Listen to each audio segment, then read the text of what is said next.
Welcome, everyone. I am Joseph Katz, work for Kettle, and I am excited to have everyone joining us today. We have a great presentation coming up. We're going to start in a couple of seconds here. We are going to record. We will share the recording with everyone. We will share the slides, contact information. If you have questions or anything for the panel, please put them in the Q&A or the comments, and we will address them during the presentation. So let me just welcome everyone officially to Promoting Employee Engagement in the Modern Workplace. This is our first of our 2022 Future of Work series, focused on flexible, hybrid, future of work. And in this discussion, our panelists will focus on employee engagement, how to build, promote, and foster employee engagement while some or most of your team is not in the same location. Brenda and I will manage questions, so keep those coming. And we're going to get started with some quick introductions. I think we'll go around the horn. Noah is going to be doing today's presentation. And so I'd like to suggest, Christine, if you want to do a quick intro, who you are, your company, followed by Tony, Brian, Nick, and then Noah. Be great. Awesome. Thank you, Joseph, and thank you to everybody attending today, and especially to Noah for putting together the content. Christine with Puzzle Human Resources. We're an agnostic, meaning we are not associated with any technology and or benefit broker, managed HR services firm. And we are working with clients during the great shift, great resignation, or as my client just called it, the great attraction, and helping them manage their employee relationships, manage talent acquisition, stay ahead of everything that's coming down every single employer's path these days from an HR and compliance perspective. So really, we are the human behind some of the technology that we'll talk about in our webinars. And we're helping employers, when they gather information, take action on that information and understand what it really means. So again, Christine from Puzzle Human Resources. I think I'm next. Oh, you're good, Tony. Hey, everybody, I'm Tony Carnisi. I'm the first half of the Doobie Associates. We're about what you need to do in business and who you need to be successful. I am the recovering CPA. I focus on the processes, the procedures. I want to see those numbers improve. I help with the CFO side of things. And what we try to do is help give business owners the tools that they need so they can take their business where they want to take it and beyond. And just a quick reminder before I pass it over to Brian, the other side of the doobies, when times get tough in business, it's doobie time. And I'm Brian Gorman. I am the B side of the doobie equation. I am an executive coach with a long history of organizational change management as background. And I help leaders, business owners, managers at all levels show up the way they need to show up in order to achieve the organizational vision. Nick. Hey, everybody. Thanks for joining us today. I'm Nick, CEO, co-founder of Kettle. We've developed a software platform that helps leaders and managers kind of work together transparently to kind of enable hybrid models in a way that keeps employees engaged and satisfied, helps kind of build new norms around in-person culture, and really smoothly and safely transition and kind of come back, making workplaces more of a destination than an obligation. But our point of view is that this is all about people and not about hot desking or hoteling or making a reservation. And we're really trying to kind of help folks reorient around when, where, why people are working together. Noah, the floor is yours. Introduction and presentation. Hello, everybody. Good afternoon. Thank the panelists for joining today in the first of a series of webinars on emerging techniques and what to do, what not to do in the modern workplace. Thank you to all the attendees. My name is Noah Pusey. I'm the CEO of Ripple Analytics. I come from a farm in Vermont where I was raised with my 6 siblings, went to a 3-room schoolhouse. Learned early in a big family the importance of communicating effectively. Took those skills to college. I graduated with a communications degree from Boston College. Went to Brooklyn Law School. I am Tony's a recovering CPA. I'm a recovering attorney. I woke up one day early in 2014 and realized I wasn't fully satisfied. So along with my good friend Derek Hedges, we co-founded Ripple with one message and one mission: to help managers and owners and the executives within organizations use data, harness the importance of data to make more meaningful, objective decisions. And when we started researching how that could be implemented, we went to one key process that most companies still engage in, and that is the annual review. And the effectiveness or lack of effectiveness, the anxiety around that event, and the lack of productivity resulting from the event. So what we did is we formed Ripple. We worked with an IO psychologist to create a survey analytics tool to help assess, manage, and develop key talent, to retain the best talent. As I'll show in the presentation, engagement is a huge part of that. Your most skilled and talented people want to engage. They want to gain feedback, gather feedback, use feedback, and build stronger cultures. And the end result is higher rates of retention, which, the great resignation, whatever you want to call it, you want to keep those key people from leaving. And I'm going to show you some ways to drive engagement so that your people feel more heard. And with that being said, we'll get into it.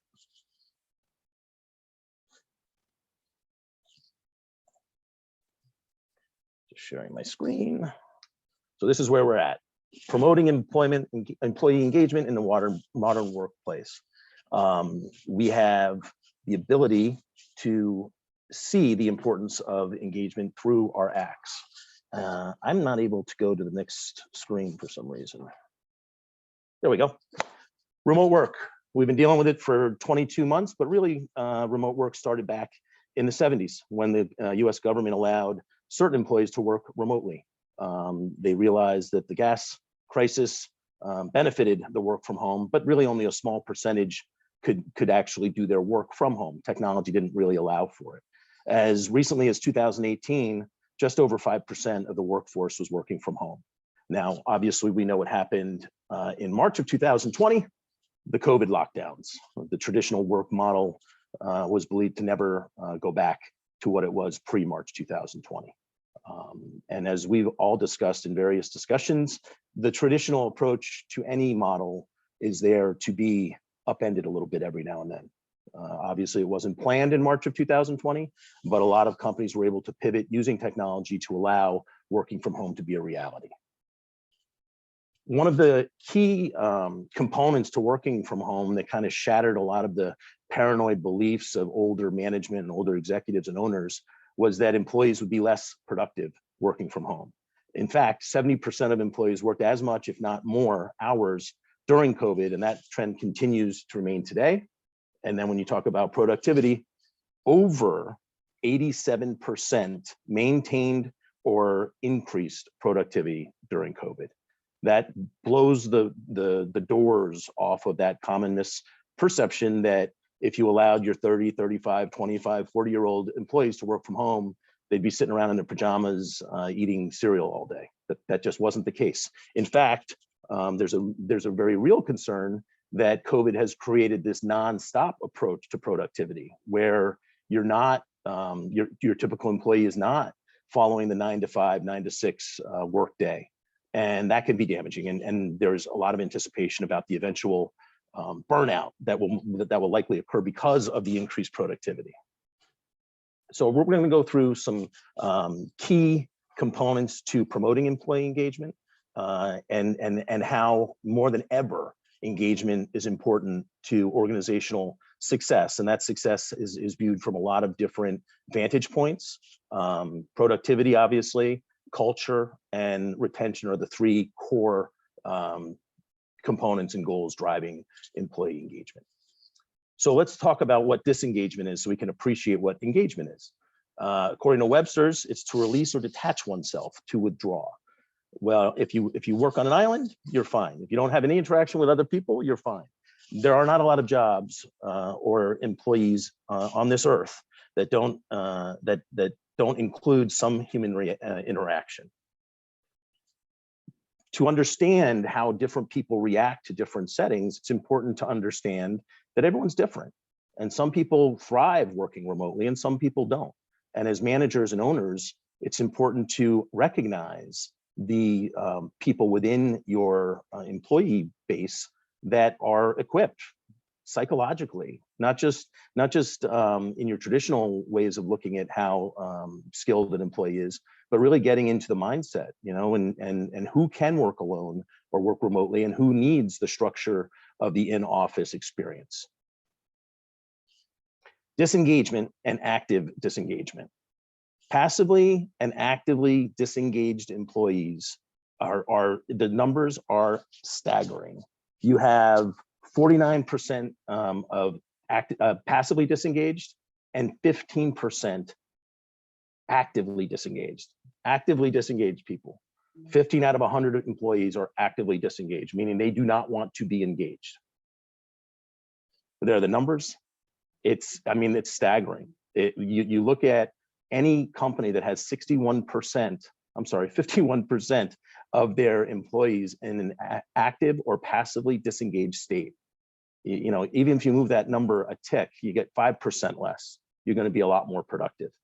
And as one can imagine, the actively and passively disengaged employees have a tremendously negative effect on new hires, because you're seeing that 1 out of 2 employees doesn't really want to be engaged. One important component to looking at active disengagement is when you identify an actively disengaged employee, the chances of pushing them to become an engaged employee are very slim. They have decided that they want to collect a check and they don't really want to be engaged. They're actively not engaging with their co-employees. So you center on the passively disengaged, and you really empower your engaged people to approach those passively disengaged people. And you know, one of the biggest, I think, issues when it comes to engagement is recognizing those engaged employees and really celebrating the fact that they're engaged and that they promote whatever the goals are of their job, and they want their coworkers to succeed. So why is employment engagement so important? The easy answer for all of the owners of companies out there is disengagement costs domestic companies $350 billion annually. I love to make the comment of, you know, a lot of companies are worried about corporate theft. And so, you know, they have key cards and retinal scanners and everything you can imagine. So you can't lift a laptop, you can't lift a box of pens, a ream of paper. Domestic corporate theft was $16 billion in 2020. 16 billion. So disengagement costs American companies 20 times more loss than corporate theft. But how many companies have, you know, policies and procedures around what happens when someone takes a ream of paper? And I'm not promoting corporate theft, by the way. I'm just showing that fighting disengagement should be a core goal to most organizations. And the numbers speak. I mean, you can't get around it. In addition, oftentimes disengagement leads to attrition. Turnover costs American companies, and everyone on this panel knows I love statistics. Turnover costs American companies $1 trillion. So if engagement drives culture and culture drives retention, that's another ROI that you can't fight the numbers. So if you're looking for a reason as owners to drive engagement, that's it. You're looking at productivity, culture, and retention. We'll talk about each one right now. Productivity. When you have engaged employees are more productive, 14 to 18%, depending on the industry. Again, the numbers don't lie. So if you're looking for reasons to create a process and procedure for driving engagement, the numbers don't lie. 14 to 18%, 14 in manufacturing, up to 18% in sales, and increase in productivity. Productivity, when you have more engaged employees, the stronger the levels of engagement an employee has, the more self-aware they are typically, the more positive they are to their coworkers, and they have a trait that has been identified as wanting their coworkers to succeed. Well, all of those things come together. You can define culture 1,000 ways, but certainly if your workers all want their coworkers to succeed, the chances of you having a strong culture, a positive culture where people want to work, is much higher than if you don't have those attributes. And the final component to why engagement is important is what I discussed earlier. If you have engaged people, they are more productive, they're more positive, they drive culture, and guess what? People want to work for that company. People want to stay with that company. If you push engagement, if someone's thinking about leaving the company, they can talk to their manager about why, and maybe get around the loss. And 80 some odd percent, I can't remember the number, it's either 83 or 86% of people leave their jobs for non-compensation, non-salary reasons. They're not happy. They're not being listened to. The feedback, some organizations will gather feedback, but then they won't use it. You know, I mean, we're going through all of these numbers in terms of people that would consider leaving their jobs if they're not offered some form of hybrid or remote work. You know, the numbers between 50 and 55% of your people, if you don't offer that, they're thinking about leaving. So you have to at least address it. You have to talk about the concerns and issues that people are having. So how does an organization effectively promote engagement? There's 3 ways, and Ripple is all about all 3.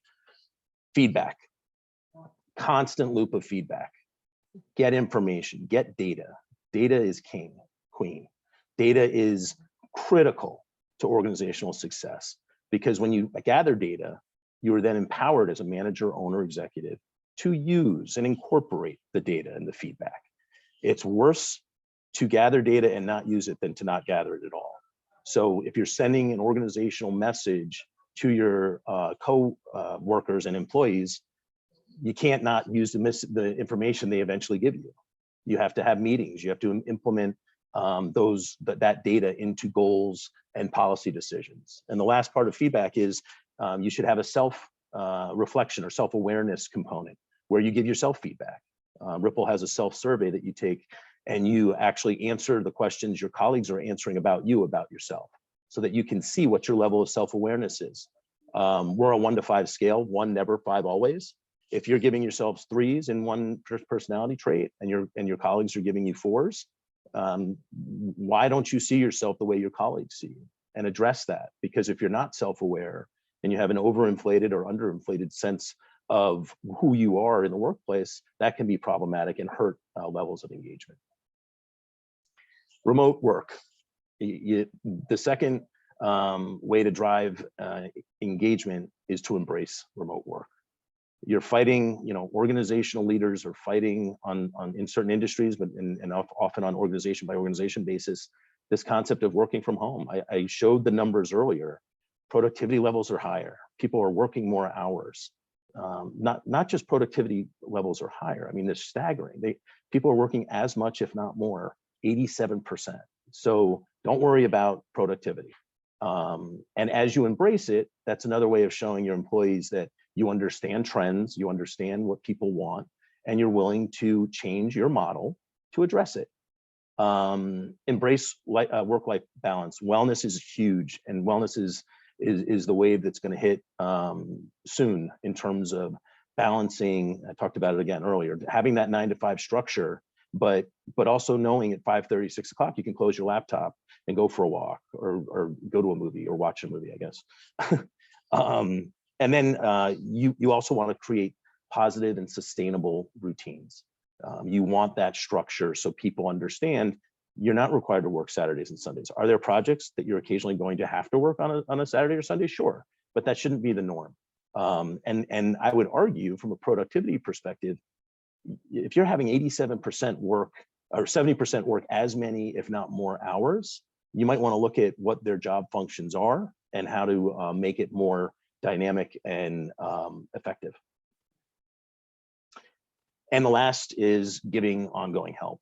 People need to know that it's okay to ask for help, and that managers and owners are going to identify situations where help is needed. One-on-ones is critical, you know, even if it's Zoom, if it's a telephone call, you know, just do it so they can hear your voice. So there's human interaction. You know, one of the key components to working from home is the amount of time you actually save from going and traveling into the office, and you know the delays that are caused just in the normal routine. Oftentimes, if you identify an issue with one of your employees, it's okay to enlist outside help. Enlist and hire outside consultants, professional coaching that can remove the manager's role or at least change the manager or owner's role if the issue is particularly difficult. And again, the formality, when necessary, have meetings in the office. If when necessary, have meetings with clients. Have the human interaction. We all, I miss the in-person meetings that I used to have. We've returned to a somewhat normal ability, but over the last month, as the numbers go up, who knows what the future holds. But having some formality. Some people need formality. Some people need to know that they're going to work 9 to 5, 9 to 6. And they need that commute. They need the time away from home or time away with their colleagues. So my conclusion, when I originally picked the title for this presentation, it was Battling Disengagement, and the importance of battling disengagement. I since changed because I think it's more positive to say why you should promote engagement and really push those middle passively disengaged people to the bright side of engagement and keep them away, really try to get rid of those actively disengaged people. I say it all the time. If you have someone that's actively disengaged and they're just not a good fit, and they're not producing and they're not being positive or influencing people in the right way, you never get rid of those people. Those people never give you a 2-week notice and say, hey, I'm leaving. They will stay on for as long as the train will keep them. And they'll just keep going around and around and around and having negative influence on those middle people, those passively disengaged. If you can get rid of the actively disengaged people, do it. It's okay. And just be more positive in terms of how you're interacting with your people. And that's a key component of engagement, engaging and really listening to what your people are going through, what they want. You don't have to give them everything, but you have to listen and find out when there's trends and when there's information that can be used to help that employee experience, do it. That's my presentation. So I think what we're going to do is open it up to some questions, right, Joseph? Yep. And we'll hear from the rest of the panel, and we'll go from there. Thank you, Noah. I figured maybe we'll start with a question to the panel. We had a couple of questions come in, and we had a few questions prior from people who read one that we're registering. So Christine, I think maybe you can bring an interesting perspective here. Zara asks, what do you do if you are nervous about retaliation, about being honest? Yeah, that's a very difficult one, right? The biggest thing about employers, they have to develop that trust with their employees, right? And leadership is about developing that trust with employees and having that natural intuition as well. So, I think I'm not sure if this is coming from a business owner that's worried about their employees, or worried about retaliation. So if it is, it's just building that trust from that business owner through showing that you can hear critical thoughts and criticism, for lack of better terms.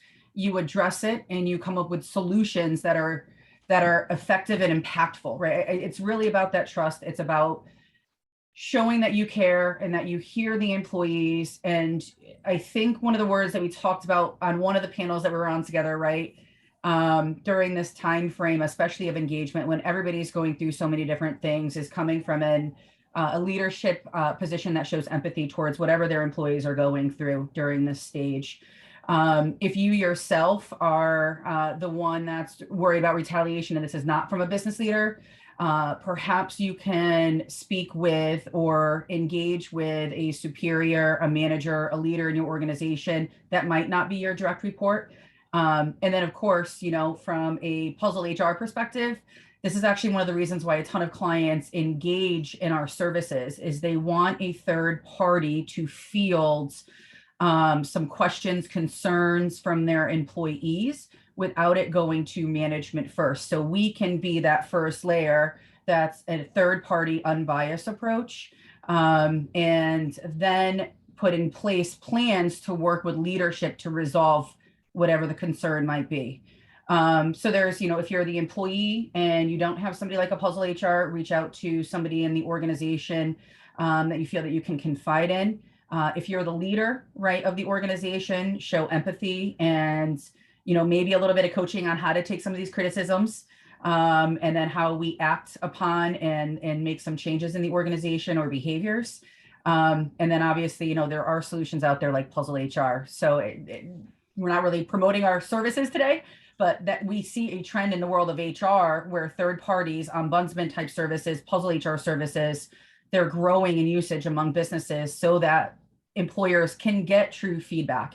And believe me, your employer, most employers, if they're good employers, they want to know the feedback. They want to know if something's bothering you so that they can change it. Most employers that we partner with and see do really care about their employees. And it's only going to make the organization better. So, I'm not exactly sure which side of the fence you sit on, but I hope a little bit of that was helpful. Anyone else on the panel have anything else they want to add? Tony, go for it. Just quickly too, you gather it anonymously initially to show people that the information and data is more important than who's giving it and who's possibly perceived as complaining. And by the way, if 9 out of 10 people complain about the same issue, it's probably an issue. So, act on the data. Sorry, Tony. Can't hear you, Tony. Hear me now? There you go.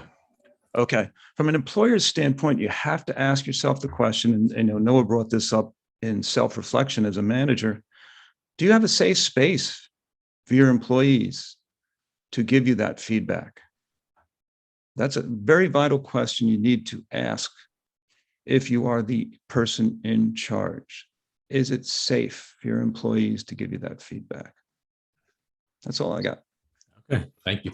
We have another question here from Christine. She would like to know, how can you help a disengaged employee that is doing well? So they're doing well, but they're disengaged. If I might, I guess it's defining disengagement. Everyone's not an A-type personality. Everyone's not, jumping through the building that's on fire to save people. Disengaged, if you're quiet, if you're a little keeping within yourself, that doesn't mean you're disengaged. Disengagement can often be misused in terms of identifying employees. So if there's a specific event that the person that asked the question, Christine, I guess if there's a specific event that occurred that really demonstrated disengagement, I guess I'd be interested in hearing what that was, because it's not very often. Certainly actively disengaged employees are hardly ever good at what they do.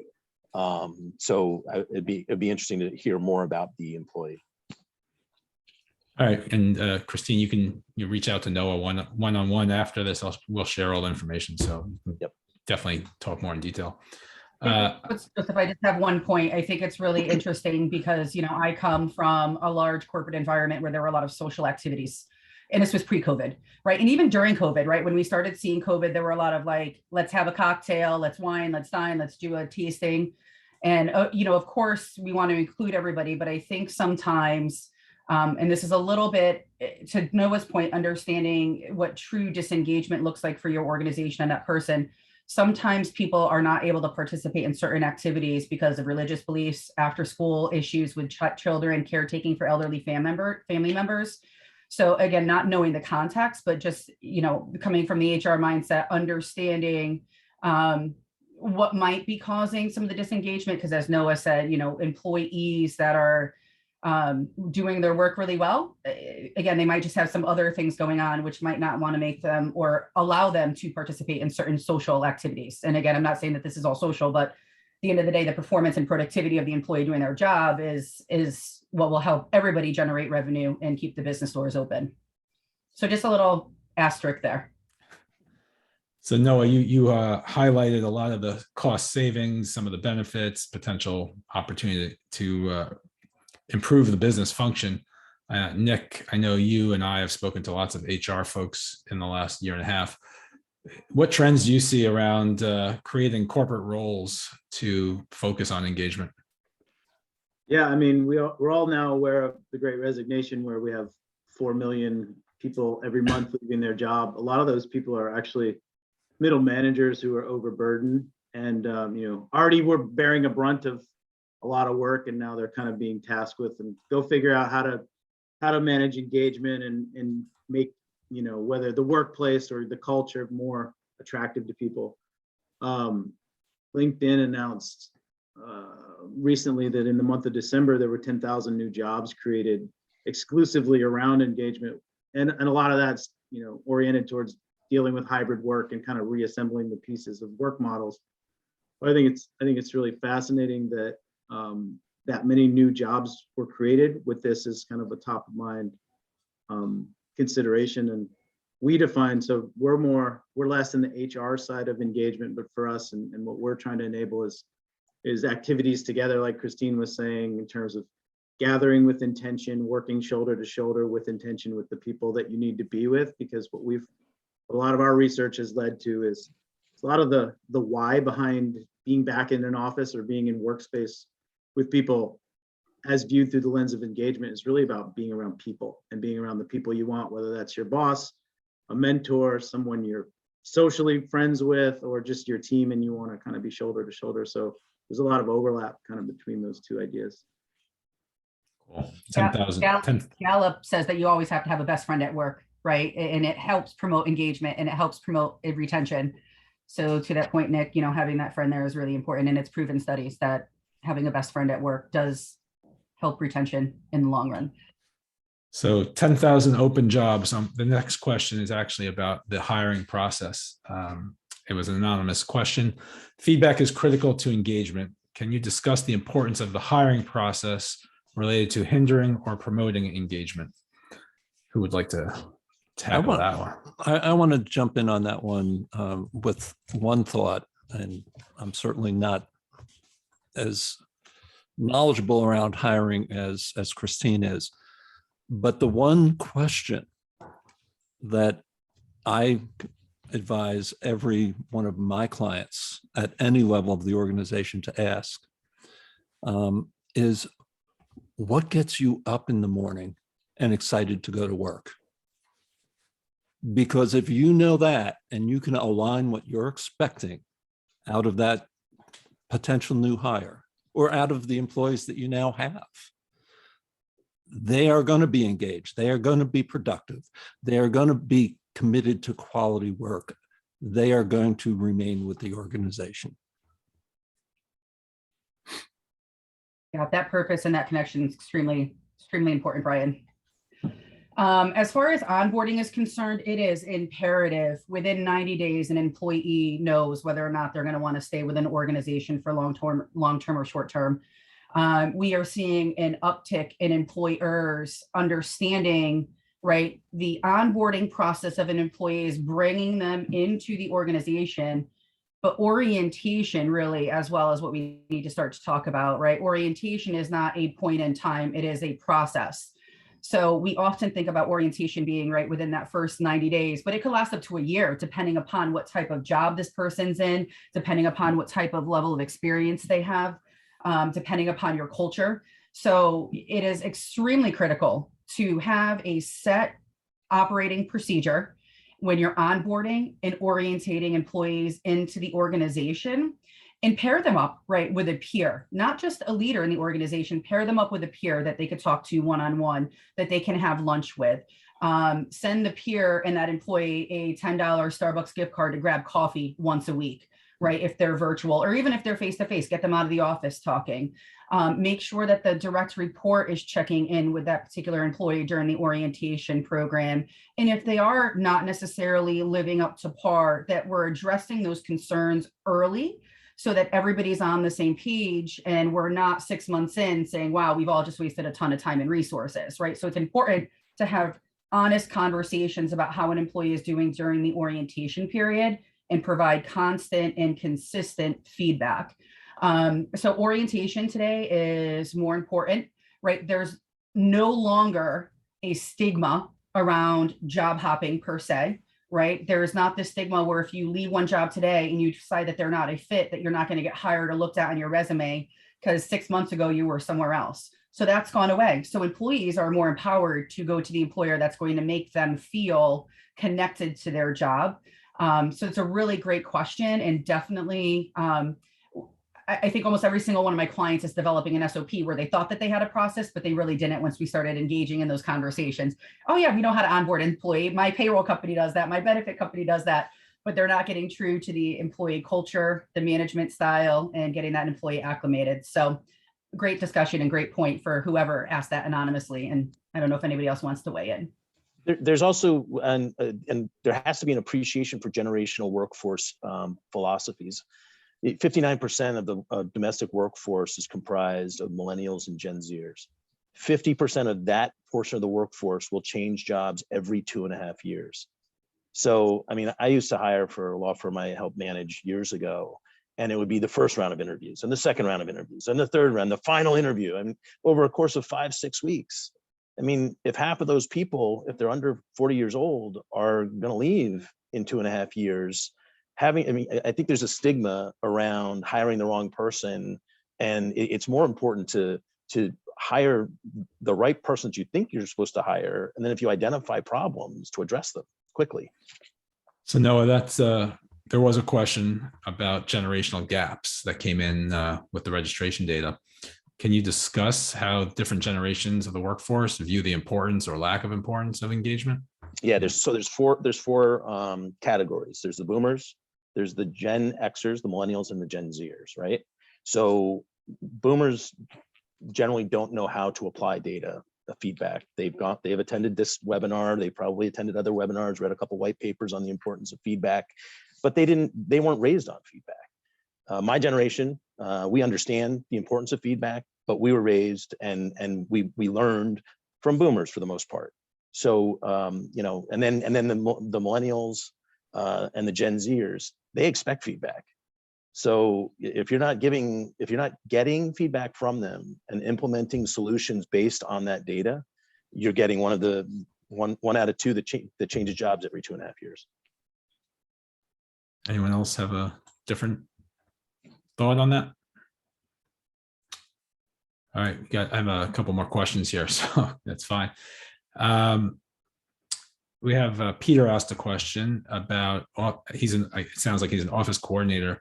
What are the best ways that he can work with leadership to bring ideas to help enhance the hybrid work office and company engagement, I guess? Nick, you want to take a shot at that one? Sure. Yeah, so I think having kind of worked with so many different leaders that are struggling with how to operationalize or just get started with hybrid, one of the key things that we found with folks that are doing this successfully is sort of enabling transparency. And I think, you know, the theme of a lot of what we're hearing through Noah's work is feedback. So there's a lot of feedback there, and listening to it and being transparent about the fact, like, we are listening. Hybrid is complex. It's not going to accommodate everybody's every desire, but sort of doing kind of co-authoring the approach with leadership and employees, we've seen as a really good first step. And you can say, hey, we're going to gather data, we're going to gather feedback, and hybrid or return to office V1 is really just the starting line, and sort of acknowledging that out of the gate. It's like, nobody's going to nail this. It's too big of a change. So just saying, hey, we're going to work together collaboratively to make this work. And I think the other piece of it is just acknowledging that not every team, every organization, every individual is going to view this the same way. It's not a one size fits all. Sorry, that's my clock ringing in the background. It's not a one size fits all kind of situation. And we found that kind of pushing those decisions to the team leader level, that mid-manager level, and making it really easy for that individual to kind of push this out to their team eliminates a lot of that friction that may exist between, like, the C-suite saying, you know, this is our hard and fast policy, and the individual user, just kind of closing that gap a little bit. I hope that makes sense. Go for it, Tony. You know, Nick, you said, you know, empowering them to do it. And if you empower your employees and allow them that flexibility to do it themselves, well, don't you think you'll know how engaged they are based on the results that come through? I mean, I think, the bottom line is the bottom line. If they're engaged in that feedback, to make sure, because somebody did ask in the chat box, well, what if, that earlier question, which is kind of weird, but they do exist because they're just doing their job and they're talented. And that's an untapped resource that you really need to dig into and pay attention to your employees. I have another question here. How do you arrive at a shared common definition and communication for engagement if it can be defined and interpreted in different ways? Tony, you're on mute. I think it's really hard to, especially I'm talking to myself reading it. Sorry. There's 5 generations in the workforce, and I was just thinking about that. I saw that question come in, and I interact and communicate with my grandmother in a very different fashion than I do with my niece, right, who's younger than me and faster than me on even the iPhone. So I think, again, to Nick's point, it's about empowering your mid-level managers to understand what is the best way to communicate. We need to do, from a corporate perspective, if there's things that need to be pushed out, right, your handbook, your corporate news feeds, all of this stuff. But if there's, mid-level managers should have the freedom and flexibility once the HR sends down whatever protocol, policies, procedures there are to be able to send a text or send an email or a call, right? And you should know your communication style for all of your employees. And I think somebody else addressed that on our last webinar that we did as well. So again, it's empowering middle level managers to be able to know their team and then ask, right? So let HR and let the legal team do the CYA method and disseminate those in whatever appropriate fashions and tools, and then let your managers implement and effectively communicate.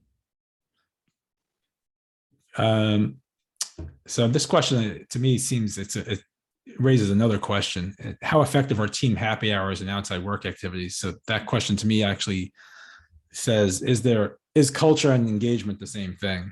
And how are those split apart? So I'm not sure who would like to take that one. I'll share one thing and somebody else can jump in. I was on a call similar to this a month and a half ago with like 30 or 40 HR leaders in the accounting space. And they were all sort of grappling with these new changes. And one individual specifically said, I can get people to show up at our happy hours, but I can't get people to show up at our office. And I thought that was really telling that, people want to be together, but they just don't want to be confined to a cubicle. But I thought that was kind of an interesting data point. I'll throw another one in there, Nick. Shortly before COVID, I was meeting with a business owner and one of his direct reports. And he had probably a week before met with Tony and me and was telling us, lamenting the culture that had evolved in the organization over time, and said, he was going to revitalize his startup culture by bringing in board games and dartboards and so forth and so on. And he was doing this performance review with, again, this direct report.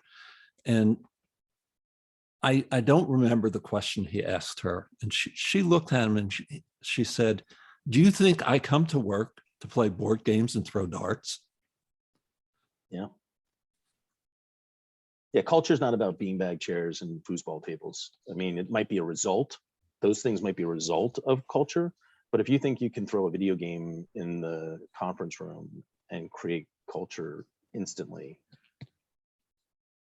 I can tell you what your culture is at that organization. Not very good. It's not very good. But culture and engagement are not two sides of the same coin. They're different ideas, right?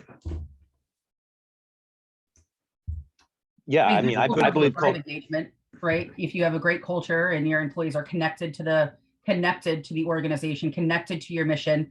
We talked about the onboarding. I'd be very curious to know how many employers that are the mid-sized market are going over their vision, values, core beliefs during onboarding, during orientation, during the interview process, right? So your core mission and vision and your beliefs is what's going to drive your culture, right? Good culture definitely drives engagement. And they can have adverse or positive, interactions with each other, but they are different coins. If I may throw an idea now, I just want to answer Claire's question. I think, Nick, you sort of touched on it earlier. how often are people getting together in the office?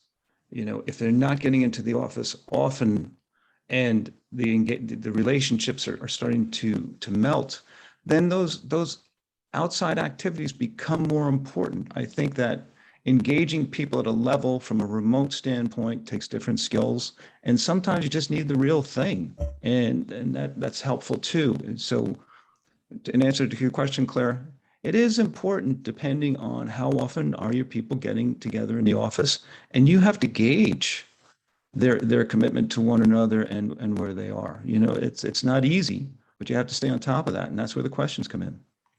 I'm gonna ask one last question because we're coming up on our 45 minutes or just over. And I want to give each of you guys a minute or two to share final thoughts. So we've talked a lot about creating engagement and tools possibly for, measuring, managing, and so forth. How important is leadership in the engagement equation? Huge. I mean, leadership has to drive the initiative to promote engagement. Engagement isn't going to be driven by junior people. Almost every key initiative any organization implements has to be top down. When we get a new client for Ripple, I've asked this question to smaller companies, 20 people, and I'll be talking to the CEO, and they'll say, "So sign us up for 19 accounts," and I'll say, "You mean 20?" And he's like, no, just 19. I need them for my people. I'm like, well, so you're going to tell your people you're asking them to do this and you're not doing it? That's not good. Brian and Tony would agree, right? The fish rots from the head is one of my favorite sayings, right? So. Absolutely. All right. We mentioned it earlier. You need that environment of trust. And if people don't trust leadership, they're not going to be engaged in the way you need them to be. Excellent. I appreciate everyone taking your time today. Give you each a couple of minutes, share final thoughts, and then I'll wrap up and talk about what's coming up with the future of this series. So I'm just going to call you out in the order that you're on my screen. So Tony, why don't you lead us off with your closing thoughts for the day? Thanks a lot. Setting your people up to succeed takes so many different directions and meanings, and that engagement, that culture, promoting when you hire people, how are you setting them up to succeed? I think as a leader, you always have to ask yourself that question. How am I setting people up to succeed? And that's that reflection that was brought up earlier in Noah's presentation. You need to look at yourself as you're looking at your employees. Thanks. Thank you. Thank you, Tony. Brian, how about you? I think we've really covered this topic well. Just once again, to remind people, what gets you up in the morning into work? Find out that from your employees and begin the engagement conversation. Excellent. Nick. I think this was a cool presentation, and the concept of engagement, clearly with the stats that Noah put out and the 10,000 jobs, this is going to be a huge elephant in the room issue. And I think kind of the perspectives of the panel represent what needs to come together to get holistically to solve it. You need coaching and consulting from the Doobie perspective. You need feedback and process from Ripple, and you need a human sort of managing it and puzzle. And ideally, it's coming together through a cohesive technology solution. So I think that those are the components of what kind of makes it all work moving forward. And if anybody needs any help or thought partnership, I'm available. Christine. Yeah, I think it's just, I think it's so important to, gather the data through solutions like Ripple and then act on that data. I think it's a big component of how businesses are going to be able to move forward. One of the things that I didn't mention during engagement and retention, right? Stay interviews. We could talk about that on one of the other webinars that we do. But I think, this was a great conversation, and it came down to getting feedback, acting on feedback, trust, and leadership. If those are 4 things that people can take away today, I think those would be good bullet points to bring back to your organizations and how maybe you can enhance those. Noah, the mic is yours. First, thanks, Joseph, for moderating, and thank all the attendees and the panel members. Another great discussion. I'm looking forward to the next few. Really just echoing what everyone has said already. You know, it's a process. You're not going to wake up tomorrow and label every one of your 100 employees as engaged, actively disengaged, or passively disengaged, right?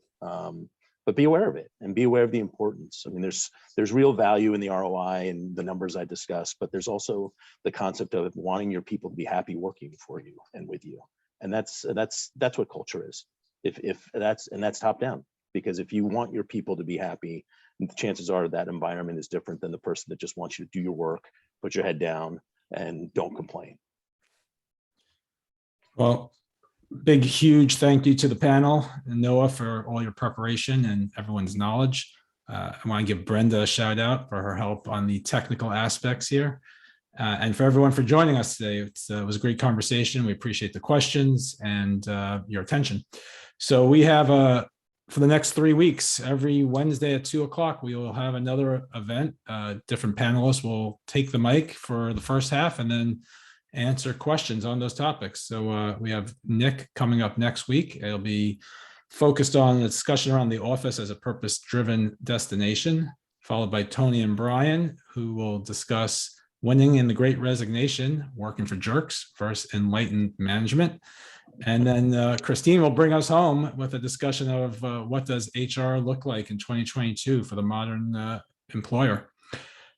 We will send out an email with the recording, with the slides, with contact info. And so you can follow up with any of the panelists if you have additional questions. Appreciate everyone. Again, have a great day. Stay safe.